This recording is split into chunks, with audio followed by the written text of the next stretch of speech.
नमोऽस्तु सूर्याय सहस्ररश्मये सहस्रशाखान्वितसम्भवात्मने सहस्रयोगोद्भवभावभागिने सहस्रसङ्ख्यायुगधारिणे नमः।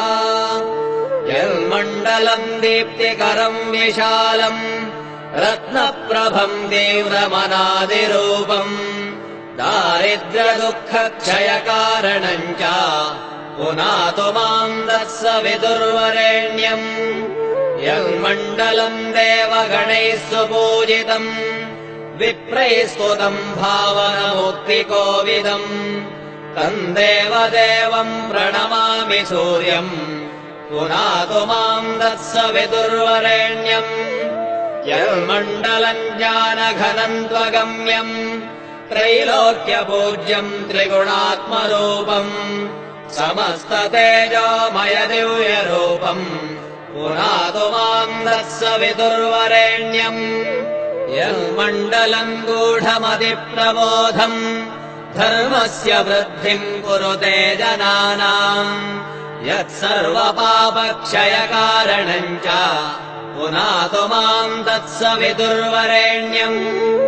यन्मण्डलम् व्याधिविनाशरक्षम् यर्ग्यजुःसामसु सम्प्रगीतम् प्रकाशितम् येन च भूर्भुवः स्वः पुनातु माम् तत्सवितुर्वरेण्यम्।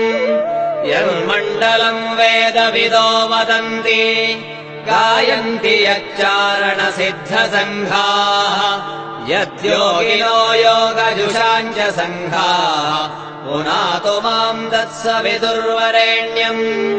यन्मण्डलम् सर्वजनैश्च पूजितम् ज्योतिश्च कुर्यादिह मर्त्यलोके यत्कालकालाद्यमनादिरूपम् पुनातु माम् तत्सवितुर्वरेण्यम्।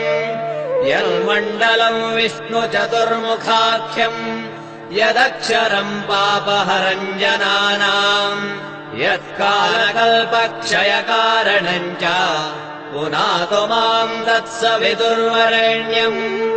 यन्मण्डलम् विश्वसृजम् प्रसिद्धम् उत्पत्तिदक्षप्रलयप्रगल्भम् यस्मिन् जगत्संहरतेऽखिलम् च पुनातु माम् तत्सवितुर्वरेण्यम्।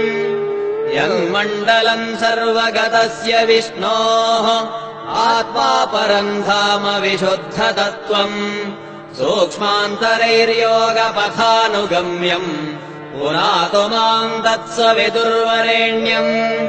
यन्मण्डलम् वेदविदोपगीतम् यद्योगिनां योगपथानुगम्यम् तत्सर्ववेद्यम् प्रणमामि सूर्यम् पुनातु माम् तत्सवितुर्वरेण्यम्। सूर्यमण्डलसुस्तोत्रम् यः पठेत् सततम् नरः सर्वपापविशुद्धात्मा सूर्यलोके महीयते।